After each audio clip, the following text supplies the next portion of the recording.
así salgan todos los del estrato 6 a votar, los demás somos más. Estaba sorprendido, dijo, yo nunca había visto 25 cuadras de manifestación en Neiva. Sí, estoy de acuerdo que no es correcto señalar a una sola persona porque no es solo él. Yo le quiero decir, cuando yo llevé al Congreso este tema de volver a la jornada diurna de 6 a 6 y no de 6 a 10 de la noche, acompañando a varios senadores, estaba Alexander López, estaba un colega liberal Sí. de Antioquia. Hicimos un esfuerzo enorme, enorme. Y tanto que en la Cámara de Representantes, salvo 2 votos, se aprobó volver a las 6 de la tarde. Pero cuando llegó al Senado, en cabeza del expresidente Álvaro Uribe, hicieron hasta jugaditas. Lo devolvieron al ministerio que porque no tenía el concepto de la Comisión de Concertación Laboral. Y pues yo sí les respondí ahí mismo, lo presenté y votamos, y claro, votamos gobierno y trabajo, y favorablemente. La patronal votó negativamente y lo devolvimos al Congreso, y finalmente se bajó una horita, la que menos importa, la que me han visitado varios empresarios importantes de este país para decirme que esa horita sí me la concedían. Claro. Pero que la otra no, porque los almacenes, los negocios cierran a las 9 de la noche y tal. Sí, claro. Y el cálculo que teníamos en el ministerio, para ser francos, es espeluznante. Entre el 2003 y el 2015, que fue el cálculo que se hizo con las encuestas de hogares, con los microdatos, pasaron de los bolsillos de los trabajadores a los bolsillos de los empleadores 23 billones de pesos. 23 billones de pesos, son 2 billones de pesos al año. Entonces, sí es un tema de distribución del ingreso. Buenas, paso por acá para darles una pausa y decirles que se suscriban rápidamente acá, clic, suscríbanse. Bye. Y sí es un tema muy conflictivo, porque lo que no se gana hoy el trabajador se lo está ganando el empresario, y lo que va a tener que pagar en horas extras el empresario al trabajador va a salir de sus utilidades, porque hoy no puede subir precios para asumir ese costo. Entonces, yo creo que esas cosas lo que es que discutirlas y entender para dónde va a ir el país, si queremos una paz social o si vamos a seguir en un conflicto eterno. Senadora, no, según su criterio, y usted es una persona, me parece como ecuánime y muy ponderada,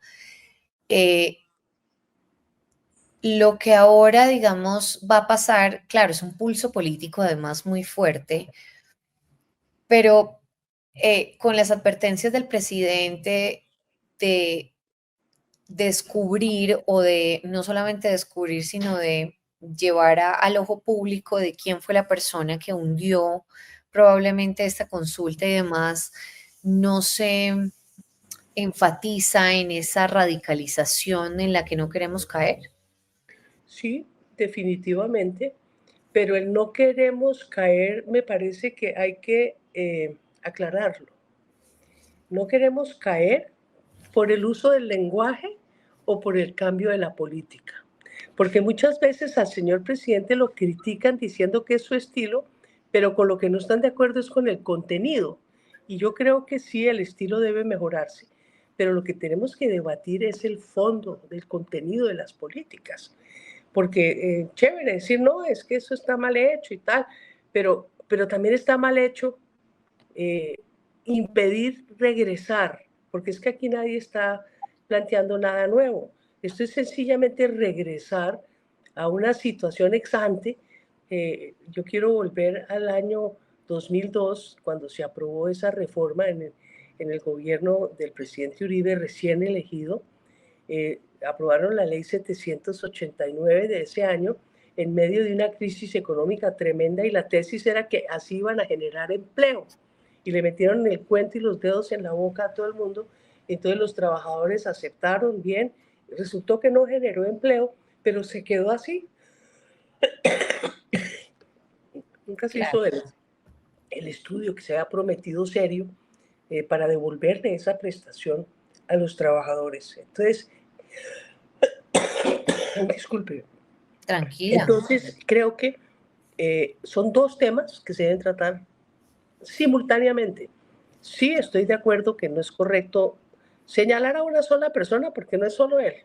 Yo le puedo dar la lista larga de quienes se sentaron con la misma actitud en la Comisión de Concertación Laboral, no a concertar, sino a impedir que siquiera se discutiera el tema. Sí, esos son muchos, no es solo él. Y lo otro es que este país sí resiste que sigamos en la carrera de la concentración de los ingresos y de la riqueza. La represión sirve un tiempo. Salir a acusar a los jóvenes de vándalos, meterlos a la cárcel. Pero la verdad es que eso fue una explosión social incontrolada de una gente que salía de una pandemia, pero al mismo tiempo desesperada, porque ni estudian ni trabajan. ¿Y sabe por qué duraron tanto esas protestas? ¿Por qué? Por las ollas colectivas populares que se organizaron. La Claro. gente no tenía que comer en la casa, pero ahí con la solidaridad de todo el mundo, pues entre todos almorzaban una comida caliente al día. Entonces, aquí hay unas condiciones que nosotros, los que vivimos en el sector formal, porque sigue habiendo dos países, como decía Montaña Cuellar, el país real y el país formal. Entonces, el país formal, donde todo está organizadito y todo, vivimos una vida muy distinta a la que se vive en ese país que no vemos, en ese país donde no alcanza para una comida diaria, en ese país donde hay mucha violencia, donde no hay trabajo, donde el muchacho que no tiene alternativa para estudiar ni para trabajar, es posible que le hagan limpieza social. Entonces estamos de verdad, hay que considerar esas condiciones en que vive un sector de la población y tomar medidas serias. Ojalá las pudiéramos tomar concertadas. Eso no ha sido posible y yo por eso quiero agarrarme del último pedacito del discurso en el que no hizo tanto énfasis el presidente, pero el énfasis lo tenemos que hacer nosotros, en el que dijo que él estaría dispuesto, él, Gustavo Petro, a firmar con el expresidente Álvaro Uribe Vélez un acuerdo que pusiera fin a estos 100 años de soledad, que yo los entiendo como de exclusión, como de violencia, como de pobreza, etcétera. Yo creo que eso se puede hacer en Colombia. Yo creo que estamos demorados en sentarnos a tomar ese tipo de decisiones, no para la política del gobierno de hoy, sino para tener un derrotero de largo plazo como sociedad en la cual estemos todos de acuerdo. Correcto. Senadora, por último, quisiera preguntarle cómo usted ve el pulso no solamente político, sino además en la calle. Fíjese que yo tuve la oportunidad de conversar con el ministro del Interior, Armando Benedetti, en la W Radio el fin de semana pasado, perdón, ayer en el festivo, y me decía que era más, o sea, que veía más complicado el pulso en el Congreso que en la calle. ¿Coincide usted con esta afirmación?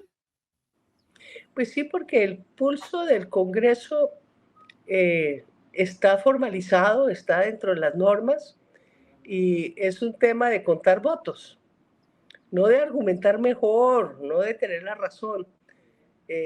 Ahí influyen demasiados elementos. Sí, el que quiere hacer oposición sistemática, el que no está mirando el fondo del asunto, sino las próximas elecciones. En fin, en la calle, los que salieron muchas personas en Bogotá a mí, por ejemplo, me llamó el colega de Neiva, él estaba sorprendido, dijo, yo nunca había visto 25 cuadras de manifestación en Neiva, en ninguna época de mi vida, y recuérdese que todos los que hacemos política en esta etapa, pues llevamos muchos años en esta brega. Entonces yo ahí resaltaría dos cosas. Una, que el país se ha democratizado, que cuando no sacan a la fuerza pública a amenazar y a reprimir, se puede manifestar pacíficamente la gente sin confrontación y que eso es una buena lección que debería entender todo el mundo, porque es que la movilización es una forma de expresión democrática. Entonces el pulso de la calle, si salen a marchar los sectores de la derecha, con seguridad que van a ser unas manifestaciones grandes y muy pacíficas. O sea, ese pulso no es la confrontación, porque además aspiro a que no salgamos el mismo día al mismo sitio a darnos trompadas. Claro, no, pero igual cree que se consigan los votos que se deben conseguir. Sí, eso sí es fácil. Yo creo que es fácil. Yo viendo lo que salió a la calle, vi gente que se había quedado en casa hacía muchos años. Había perdido la esperanza. Había gente que había perdido el norte incluso, pensando aquí ya no se puede hacer nada. Ahí estaban marchando. Entonces yo creo que sí, yo creo que los 3.700.000 votos, claro que sí. ¿Cuántos votos salieron a las presidenciales? 22, 23 millones. A la del Congreso, como 20. ¿Sí? Sí. Claro que la consulta por la corrupción, en contra de la corrupción, sacó solo 11 millones. Le faltó el centavo para el peso, pero no, yo creo que la gente va a marchar por sus derechos, porque vamos a marchar, en mi caso, por dos cosas. Yo voy a votar por la reforma laboral, sin lugar a dudas, pero voy a votar también por el mecanismo democrático de consulta popular, porque eso completa la democracia representativa que en coyunturas ha mostrado que no es suficiente. Entonces, cuando el presidente se queja que no hay en el Congreso una verdadera representación de la gente, es porque sí estamos en las elecciones como muy dados al clientelismo y a todas esas cosas, y el hombre de la calle, la mujer de la calle no está tan representada como el señor de la Andi. Pero yo creo que en una consulta popular, la inspiración, así salgan todos los del estrato 6 a votar, los demás somos más.